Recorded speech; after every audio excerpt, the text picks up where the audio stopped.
What's going on, Falcons fans? Hey, it's Toby D from Pound for Pound ATL. Hey, the draft is over. We got another weekend after the draft now. So we had a little time, all of us, to be able to sit back and think about what the Falcons did. I, for one, thought the Falcons had a solid draft this time around. I know they talk about BPA, and maybe this is a situation where they had a BPA meeting need, and some teams do believe in that, and they do run with that philosophy. And I do think that's what happened this year. It was a situation where they had needs, and they felt like the best player available to fit that need, they took him off the board. And that's why we're going to talk about the number 8 overall pick and why I believe the Falcons pulled the trigger on taking Drake London at number 8 over all the other top receivers that was in this draft. As we all know, 6 went in the first 20 picks. And I'm proud of myself, man. My first big board that I did, all 6 wide receivers that I had a first round grade on, they went. Now, they did not go in the order that I had them in, which, of course, that wouldn't happen. But it did kind of make me scratch my head a little bit that they took Drake London at number 8. But before we get into him, if you have not subscribed to this video, please do so and subscribe to the channel. Continue to share, like, and comment, because all your views help us to be able to reach a wider audience, and we do rely and count on those, and they are great that you guys help us in that fashion, and so we hope that you continue to do so. Hey, let's get into talking about Drake London. I got 3 guys right now that, if we're looking at traits, and it appears that the Falcons went really heavy on traits that they were looking for, that they could hope to develop to have the success that they need out of these draft picks, possibly earlier rather than later. And that's what we're all hoping for as fans, because this draft could really help the Falcons become even better before they get into 2023 with the large salary cap that they are projected to have. But it looks like they really went after these traits, and 3 guys right here that Drake London, the traits are there for them to pull the trigger. And those 3 guys are Terry Fontenot, Arthur Smith, and Dave Ragone. Let me start with Terry Fontenot first. Why this is an attractive player for Terry Fontenot. Now, there's a lot of comparisons of Drake London being compared to Mike Evans, and I can see why some people would believe that. I mean, he's a big, tall receiver, 6'4", has a 33-inch arm reach, almost 10-inch hands, and that's pretty nice size, 220 pounds. But for me, I'm going in 2 different directions, and why I think this guy was attractive starting for Terry Fontenot. Somebody they had over there, and his name is Jimmy Graham. Yes, I said it.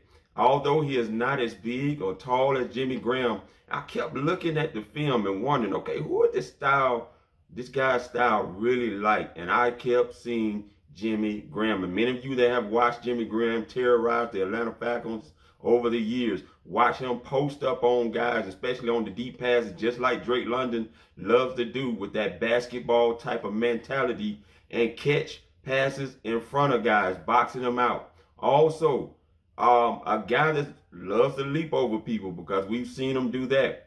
And this is a guy that is not afraid of contact after he catches the football, ladies and gentlemen. We watched Jimmy Graham time and time again dominate guys that were not quite his size. He knew he was bigger, he knew he was taller, and he used that to his advantage to bowl guys over and get more yards. Showing this clip, a popular clip, after you see Drake London doing his leaps like someone like a Jimmy Graham has done and had success with over years. I just pray that Drake London does not get caught in midair like someone else we know who is now over there with the Bucs. I'm not going to call his name because he's not with us anymore. But this is a guy that, to me, reminds me of a playing style of a Jimmy Graham, and I think that made him very attractive to Terry Fontenot to pull the trigger and take him over all the other receivers in this draft. The other guy that I'm looking at a player comp, and it is not Mike Evans. This is a guy that I'm sure many of you that are on Twitter saw that Chad Ochocinco, Chad Johnson if you want to call him, was advocating for the Falcons to go out and get this guy, so much to the point that he reached out to Arthur Blank telling them that they need to go after, yes, Allen Robinson. Now, these numbers I'm going to put up here Allen Robinson's combine and pro day. This is where I think that Drake London would have been at had he participated in running the 40, had he participated in the 3-cone drills and all of those things for teams that he didn't unfortunately do when he did finally have his version of a pro day on April 15th after all the other pro days were over. 4'6" is about where I see him. And that's not bad, ladies and gentlemen. Even on film, this guy has some good game film where his game speed is wonderful. Now, he says he could have ran a 4.5 had he to run. The Orlando Ledbetter did ask him what he thought his 40 time could have been. And I can see him somewhere between 4.5 and 4.6. But this is a guy in Allen Robinson at the floor right now that I think that he could be at and get a great start in the NFL and have early success and production quickly. Allen Robinson was a weapon for the Chicago Bears when they got him and signed him in free agency. I think they may have traded for him. I'm not exactly sure, but they did get him from the Jaguars where he was originally drafted in the 2nd round. This dude did run a 4.6 at the combine, but you can't tell that from watching this guy play that he's a 4.6 guy. Now, is he a guy that is necessarily going to be a threat vertical attacking people? No, that wasn't something Allen Robinson really would, but that didn't mean that he couldn't do it. And that's the same thing with Drake London. I've seen a lot of people putting out stuff saying that Drake London can't get separation and he's not a vertical threat down the field. Well, you couldn't have been watching enough film, because what I saw, if you go back and you look at some of the things that he's done, he is definitely a guy that has the capability of stretching the field when necessary and when the times are advantageous for him to do so. I do not see him being used specifically as that guy that's going to stretch the field, but he can also help other guys stretch the field as well. And we're going to talk about one of those ways that he can do it. Many people that know and have studied his film early on, Drake London was a heavy slot guy. That's where he made his living at. 2019, you look at some of these snap counts that Pro Football Focus has. I'm going to have them up for you. He had over 350 plus snaps out of the slot alone in 2019. 2020, he didn't have quite as many. It started going down a little bit more, but he still had over 200 plus snaps, ladies and gentlemen, out of the slot. Now, we saw his growth, and I think this is another reason why Terry Fontenot, Arthur Smith, and Dave Ragone all wanted this guy. And you can see that the type of players that they brought in, Terry kept mentioning about the floor that they were looking at. And that means simply that the player still has plenty of room to possibly become one of the best players to ever play the game, because of the development that they feel that they're going to be able to get out of this guy to help him to grow into that type of player that they envision not only having on the team, but also having success in the NFL as well. And we saw that continued growth over the years for Drake London. Even though he only played 8 games, I think he got hurt with the ankle injury, which is why he couldn't finish the season. But the guy still had 1,084 yards and like 8 touchdowns, even not finishing the whole season. And speaking of the slot, he wasn't in the slot as much as he usually was the first 2 years. I think Pro Football Focus only showed like 41 snaps out of the slots. And the other was being wide and being going all over the field in formation. Now, this was something early on I was a little concerned about, because I didn't see him moving around a lot. But now I understand that he's still growing into being the receiver that you want him to be. Allen Robinson, ladies and gentlemen, for the Chicago Bears, spent a lot of time in the slot. And I'm going to show these numbers up here, where it shows he actually had 349 snaps in the slot, ladies and gentlemen. Very much a weapon. And you had all this speed on that team. Anthony Miller, 2018, I've been watching a lot of 2018 Chicago Bears. And you've seen these guys, Anthony Miller and Taylor Gabriel, be able to get open on the outside. One of the reasons is the benefit of putting Drake London in the slot, as well as what they were able to do with Allen Robinson over there, is because you force safeties and linebackers to make a decision on if they're going to cover you or they're going to keep you from going deep by covering the deep passes.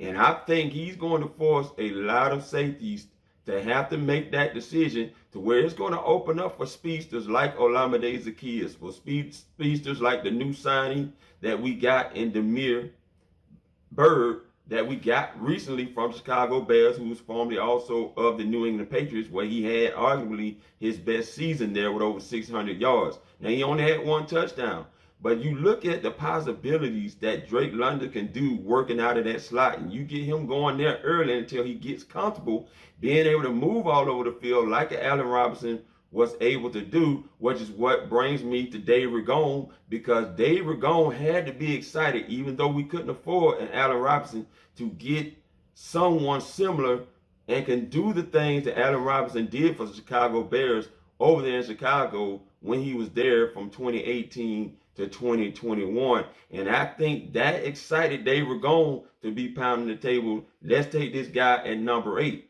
Now, it brings me to my last guy, Arthur Smith. Now, you know it's no unknown secret about the type of receivers that Arthur Smith likes, which also made this a huge get for him as well. And while he saw there were some things that was different that he felt like Drake London had that other receivers didn't quite possess. And yes, he does have the height and the size, 6'4", 220 pounds. Now, he's slightly a little bigger and taller than Allen Robinson, who was at about 219, 220 himself, had 32-inch arms and almost 10-inch hands as well. But that's why I believe this guy is going to be similarly used as a guy like Allen Robinson. But Arthur Smith loves his tough, physical receivers, and you have that. And that's why I see a lot of people comparing him to Mike Evans. I can see that, but not as much, because Mike Evans is a slightly bigger guy, ladies and gentlemen, when you look at him. I mean, 6'5", coming out of Texas A&M, 231 pounds, and playing at 225, around that size right now, with 35, almost 36-inch arm length. That's much bigger. And you got a guy like Drake London that's a little bit more lankier, but possesses the physical traits. The reason why, when I said comparing him as a mini Jimmy Graham, which I think attracted Terry Fontenot to picking this pick up. But you look at someone like a Drake London, Arthur Smith loves wide receivers that when they make contact, they are unwilling to go down. I want to show this clip here of A.J. Brown, who is now a Philadelphia Eagle. They're playing against the Bengals, and they're probably 10 yards out, 5 to 10 yards out from scoring. And there's no way A.J. Brown should have made this touchdown, but because of his unwillingness and his physical ability to break tackles, that's exactly what he did. And that's exactly what you see when you see a guy like Drake London. I'm sure a lot of you have seen the clip where Drake London is like carrying people to get in for the score. And that's exactly the type of guy that Arthur Smith wants, who will fight for the yards. Terry Fontenot said it himself. This is a guy that will not run out of bounds. He embraces contact and doesn't mind giving it back. I love the pick. I love the pick specifically because I see where these three guys' heads were when they saw the traits of what Drake London could be and what they could help him to develop into being in the NFL. And you got him there with Kyle Pitts at 6'6", 245 pounds. And now you added Alden Tate, who is also 6'5" and about 225. Ladies and gentlemen, you got yourself some tall arsenal weapons, especially down in the red zone. I'm really hoping that they can score a lot of points down there in the red zone, because I can't see why you wouldn't when you got guys with that type of tall ability and physical ability to be able to catch balls over people and really help a quarterback that may struggle a little bit with accuracy issues, because they have that big catch radius that you're going to be able to take advantage of, and the help that they're going to give you at being able to be more explosive downfield. Now, we had some explosive plays downfield, but the Falcons weren't really that good and weren't a threat going deep. I think this year that changes and allows them to be able to have better numbers going deep, which will open up your playbook and really force defenses to be careful with how they're playing you as the games go along. But I really do project a lot of back shoulder throws, because this is something else that a guy like Drake London has been good at. Being able to make the adjustment to catch those back shoulder throws, which are very hard to defend. It's not a lot of guys that can torque their bodies to be able to do that. But now you got guys like Drake London and Alden Tate that you added in the offseason, including someone like Kyle Pitts. Those, with guys that tall and have that physical presence and the body to be able to adjust themselves to those type of throws, it's going to make it hard for cornerbacks to be able to defend that. And it's already tough as it is. And now they have the ability to really post you up and block you out and make those catches. Clip that I'm showing here with Allen Robinson doing that was one of his specialties as well. And also, you saw Drake London. Drake London did it to the point where he was able to not only balance himself catching the back shoulder throw, but still stay balanced enough to stay on his feet and get a couple more yards after he made those back shoulder catches. And that is very spectacular to watch. I think this guy could be great for the Atlanta Falcons in year one. I don't know what his yardage is going to be. I'm going to be ever so careful to do that and project touchdowns and yardage, because, hey, even though I wanted Kyle Pitts, he only got one touchdown. But we will find out what was the reason for that if he gets more touchdowns in 2022, which I'm hoping that he does. Other than that, man, hey, I know a lot of y'all have rested on the Drake London, and you are now accepting that he has become our 8th overall pick, especially after watching his interviews and things like that. Just seeing who this guy is, the character that he has, he fits in right away into the Falcons locker room. And hey, Arthur Smith is already drawing up plays. They said he was drawing up plays as soon as after they made the pick. Seeing the vision of what he could do with Kyle Pitts and Drake London on the field together to be able to cause defenses problems. And I'm hoping that that manifests itself. And I'm sure if it does, you guys are going to love it as well. Hey, shout out to Kyle Smith as well for being a big part of this and helping them to be able to find that guy with those traits that he possesses for all three guys to hammer the table to take Drake London at 8th overall. Welcome, Drake London. Number 5 is the number he will be wearing. I'm excited for him. Hey, again, it's pound for pound ATL. Please continue to comment, share, like, all those beautiful things, man. We're trying to reach 5,000 subscribers, hopefully before the season pops up, and you guys are very instrumental in helping us do that. Again, you can follow JR at Grim1128 on Twitter. That is GRIMM1128. And also me at TobyD1991. Other than that, it's pound for pound ATL. Peace. I'm out.